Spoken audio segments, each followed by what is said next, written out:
Howdy, y'all. Caleb here. The other day, I was listening to the great Stormcast podcast. If you're interested in Stormcast stuff, they've got a YouTube channel. I'll link it below. But they go in depth on Stormcast stuff, and they were ranking all their units, and they were talking about the Vigilors. And I'm always on the lookout for some allies because Axton, my son, runs Stormcast. So I am interested in Stormcast to see what they can run in Seraphon. Since we can take them as allies, sometimes there's some good plays, like a Celestant Prime, things like that. This Vigilors is kind of interesting, though. As we see the Skink Preist going up in price, he's 120 now, and these Vigilors just recently went down in price. They're now 170, so there's still a little gulf between them, but I think they kind of overlap in their roles a little bit.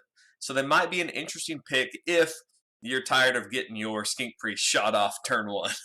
So let's take a look at this War Scroll real quick. The Stormcast Vigilors. You've probably never seen these on the table. I don't know that anybody runs them in Stormcast. They just don't have as much of a role there. But they do have an interesting role, I think, for us. So they're these guys with cloaks and bow and arrows and a sword. Vigilors. They have a 2 wounds each on a 4-up save. So this entire video, I'm going to be comparing them to a Skink Priest, because I think that's where you would slot them in, taking these instead of a Skink Priest. So a unit of 5, which is what you'd have to take them in, is going to have 10 wounds versus a Skink Priest who only has, as we know, 4. They do have a 4-up save, 6-inch move, 7 bravery.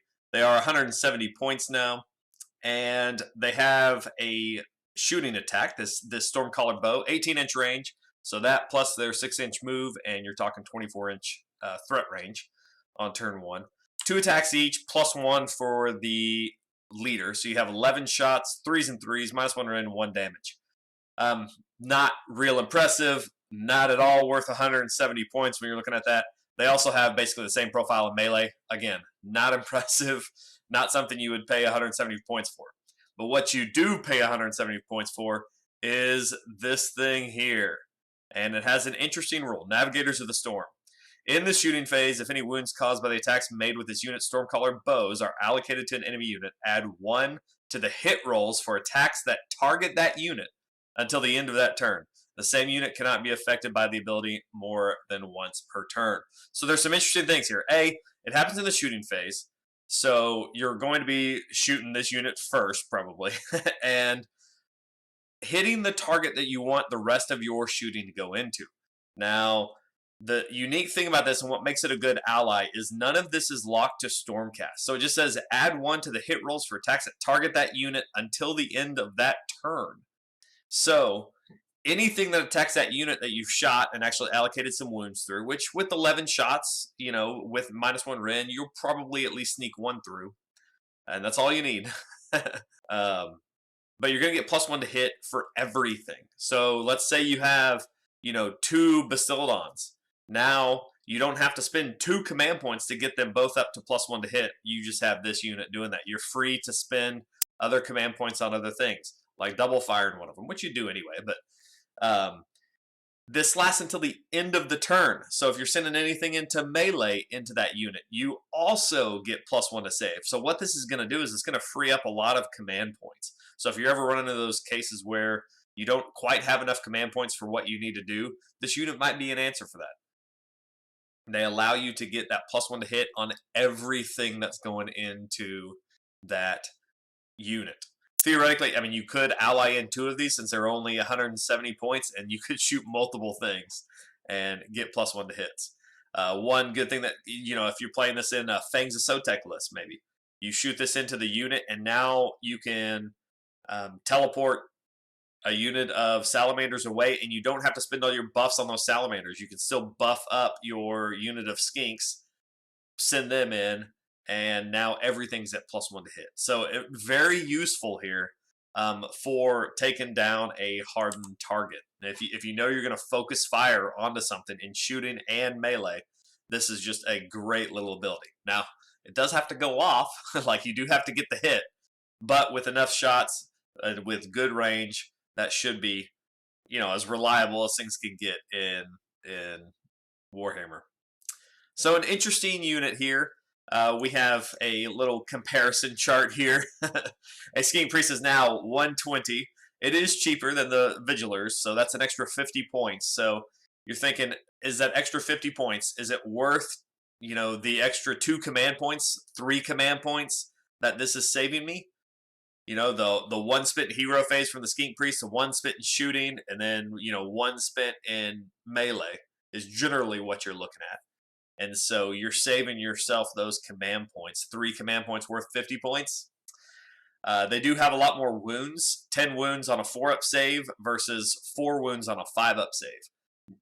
If you played enough of these games competitively, your Skink Priest always dies. It's too easy to get 4 wounds across a little tiny hero on a 5-up save. Vigilors have more wounds, and let's say they do 4 wounds to the Vigilors. You've still got 3 Vigilors left. They can still proc your +1 to hit, even until they have 1 model left. Not a bad unit to rally if needed, so that's always good. Move. Skink Priest does have a little bit more movement. Generally, you're not moving them too much. They're staying in the back line.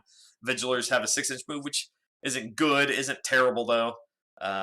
They can act as a screen. Bravery, pretty comparatively. Shooting and melee damage obviously goes to the Vigilors.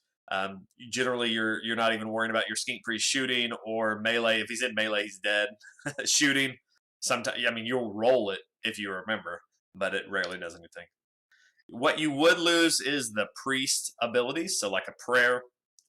You'll lose the ability of the prayer since the Vigilors aren't a priest. You will lose the run, shoot, and charge ability, and your +1 save. Now, all those things go off on a single roll of a 3-up. So, it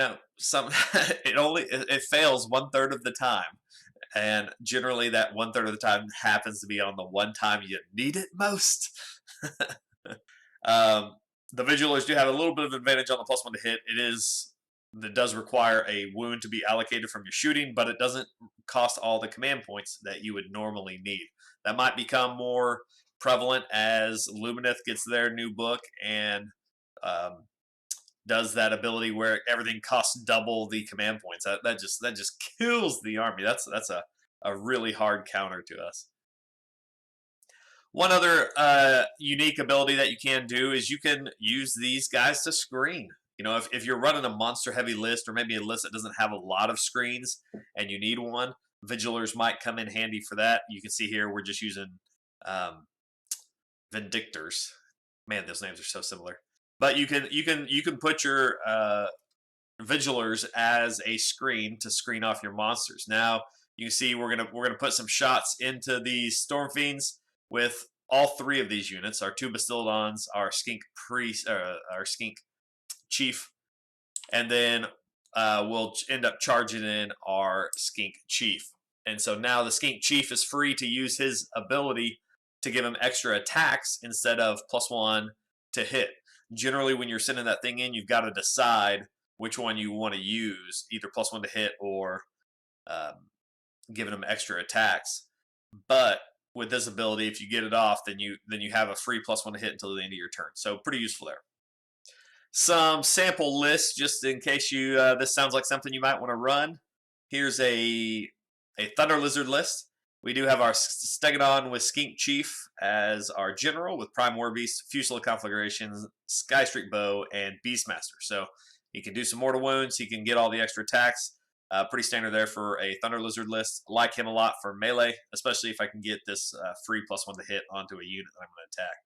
We have an Engine of the Gods with Curse, Slann with the Tixie Grubs for the rerolls, and Stellar to bust some hordes.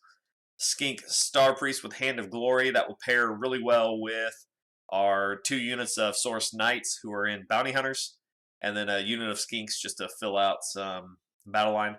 We have our unit of Vigilors down there, and then 2 Bastildons with Solar Engine, and we had enough points left over to throw in a Burning Head. You can take out that Burning Head, use the extra 10 points to upgrade Skinks if you wanted to. I really like the Burning Head, though. So we have Bounty Hunters, Command Entourage for the Artifact, and Battle Regiment. Gets us at 8 drops. Not too shabby. That'll outdrop some lists, but those people who really want turn 1, you won't you won't outdrop them. So not a bad list there. We dropped the the Skink Preist for those Vigilors, and basically probably what we would have used that extra 50, 60 points was for like another endless spell or upgrade to some guard, something like that. So not too bad. All right, another list. I did a Fangs of Sotek list. Here we have a Salon Starmaster with Arcane Might to get him the rerolls. He's our general, so we make sure we get the summoning points. Spell Stellar Tempest again, always a good one to start off with. Source Astrolith with Serpent God Dagger, just in case he gets into melee, he can insta-kill something. A Skink Star Priest with Hand of Glory, and an Engine of the Gods with our Starborn Mount trait and Curse. So we can summon in some stuff from the engine. We can maybe get, if we get super lucky, the trip 6s, double all our shots. But not a bad monster for Fangs of Sotek because it does offer you another option for some summoning and a decent little melee monster. We have our battle line, 30 Skinks, 10 Skinks, 5 Source Guard. We have 2 units of doubled single reinforced Salamanders, and then our unit of Vigilors. That's all going into Battle Regiment except the Vigilors. Unfortunately, I wrestled with this for just a minute, but couldn't fit the Vigilors in the Battle Regiment. So we're at 2 drops, not bad. That will still generally let us determine who gets to go first. But in this list, I think I kind of like it because you can pop those Vigilors onto a unit. You can teleport your Salamanders where you need to. You can deploy 1 aggressive to get in range, and your Skinks are generally always going to be in range. So you can hit a lot of your army into a unit that has been hit by these Vigilors, and so everything has +1 to hit. And then you can charge your Salamanders in or charge your Skinks in, and you've still got the +1 to hit. So I think that is a pretty good little strategy there for our Fangs of Sotek. Not too bad there with some Vigilors. So, maybe this is an excuse to go buy some Vigilors. We'll have to see. I'm gonna proxy some of my son's Vindictors, maybe for a game or two. See how they do. Let me know if this convinced you to drop our increasingly more expensive Skink Priest for some Stormcast allies. Maybe put some lizard heads on them to make them thematic. All right, guys. Fun list, fun time. See what happens, and we'll see you next time.